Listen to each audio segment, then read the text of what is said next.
Sir, आपने केजरीवाल जी पर बहुत सारे आरोप लगाए हैं, लेकिन बात वहीं पर आकर के फिर से ठहर रही है कि आप किस आधार पर ये सारी बातें कर रहे हैं। देखिए, उनकी दो विशेषताएं हैं और दो चीजों में वो बहुत माहिर हैं।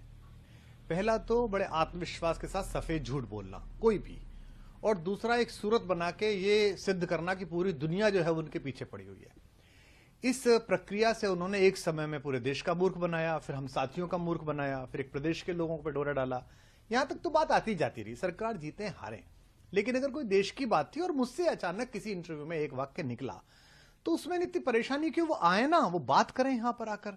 तो उन्होंने एक बार भी ये नहीं कहा। मैं तो ये पूछना चाहता हूं भाई, आपको तो किसी ने टेररिस्ट नहीं कहा, पर हां आप मुझे ये बताइए, देश को बताइए कि क्या पिछले चुनाव में आपके घर पर टेररिस्ट एसोसिएशन से सिंपैथी रखने वाले लोग, बात कराने वाले लोग आते थे या नहीं थे? जब मैंने उस पर आपत्ति उठाई थी तो पंजाब की मीटिंग से मुझे बाहर कर दिया गया था, नहीं कर दिया गया था। और मैंने एक दिन रंगे हाथ पकड़ी थी घर पे मीटिंग, बाहर एक प्रहरी भी खड़ा था कि नहीं अंदर मीटिंग चली, मैंने उसको धक्का दिया, हरियाणा का प्रहरी था वो, राइट साइड हट। अंदर जाके देखा तो वही लोग बैठे हुए थे। मैंने कहा किनके साथ मिल रहा है? नहीं कुछ नहीं, इसका बड़ा फायदा होगा, इसका बड़ा फायदा होगा। तो वो ये बताएं, वो ये बताएंगे नहीं, बाकी सब वो तरह तरह के आरोप प्रत्यारोप करते रहेंगे। दूसरा, वो किसी प्लेटफॉर्म पे आके बहस क्यों नहीं करते हैं?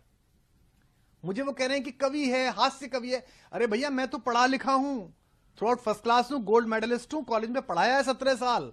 तुम तो एक ऐसे हास्य कलाकार को लिए घूम रहे हो जिसपे 10वीं 12वीं भी 3 बार में हुई है। तो तुम तो कल वो कोई गड़बड़ कर देगा तो तुम तो कह दोगे वो तो हास्य व्यंग के आदमी है, वो तो हास्य कलाकार है, मैं क्या करूं। देश का मुद्दा है। और कहते हैं जी राहुल गांधी और मोदी जी एक सुर में बोल रहे हैं।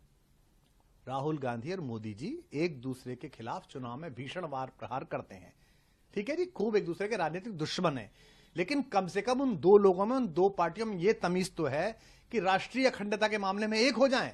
राहुल गांधी अपने पिता, अपनी दादी को इसी राष्ट्रीय अखंडता के मुद्दों पर खो चुके हैं, इसी पंजाब में बलि चढ़ चुकी है। प्रधानमंत्री कश्मीर से लेकर कन्याकुमारी तक भारत का संविधान इकसार कर चुके हैं। तो वो चुनाव में तो लड़ रहे हैं, वो कहां बनना चाह रहे हैं? भारत में मुख्यमंत्री, भारत में प्रधानमंत्री। तुम्हारा तो प्लान, तुम्हारे मुंह से निकलती कैसे हैं बातें, बोलते कैसे हो? और आखिरी बात मैं कहना चाहता हूं आपके माध्यम से, मैं उसे चुनौती देता हूं।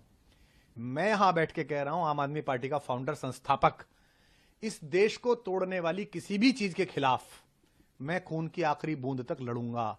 वो ये कह दे कि मैं खालिस्तान के खिलाफ लड़ूंगा, वो ये कह दे कि मैं खालिस्तानियों के खिलाफ लड़ूंगा, एक खालिस्तानी पनपने नहीं दूंगा, दिल्ली में नहीं पनपने दूंगा, किसी राज्य में नहीं पनपने दूंगा, खालिस्तान मेरे खून की आखिरी बूंद के बाद भी साकार नहीं हो पाएगा, ऐसा बोल दे। एक बार बोलेगे ना, क्या चुनाव करता है? इतनी बात कहने में क्या दिक्कत है कि मैं खालिस्तान के खिलाफ हूं? मैं कह रहा हूं मेरे खिलाफ तो प्रोपेगेंडा आपने वैश्विक करा दिया, पंजाब में चुटकुले कवि सम्मेलनों के वायरल करवा दिए, पर अब जब ये लोगों को बात पता चली कि तुम्हारा बेसिक इंटेंशन क्या है, तो कह रहे नहीं मैं तो ऐसा हूं, मेरे पीछे पड़ गए। ये विक्टिम कार्ड बहुत खेल लिया, मैं तो गरीब आदमी हूं, मैं तो फला आदमी हूं।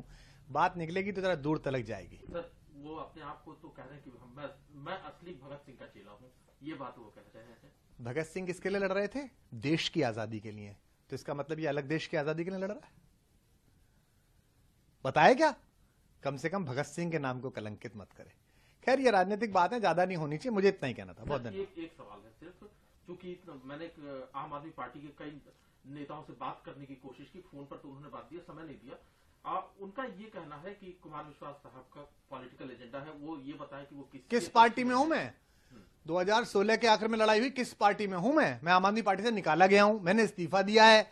जो आदमी कहता था स्वराज से पार्टी है, वो जब से पार्टी बनी है तब से खुद ही अध्यक्ष बना बैठा है अपनी जेब में। और आम आदमी पार्टी के दूसरे तीसरे चौथे नंबर वाले कार्यकर्ताओं को बता दूं, ज्यादा ख्वाब मत पालो, अब दामाद जी आने वाले हैं, अब बहन जी आने वाली हैं, ये वहीं ले जाएगा और लोगों को जस्टिफाई कराएगा उन चेलों को, चिंटुओं को। जो स्वराज का शिरोमणि बनता था, जो संविधान की कसम खाता है, उसने अपना ही संविधान बदल दिया कि 3 साल से ज्यादा कोई अध्यक्ष नहीं रहेगा, संयोजक नहीं रहेगा, अपना संविधान खुद बदल दिया, मैं जब तक रहूंगा तब तक रहूंगा। तो मैं किस पार्टी में हूं?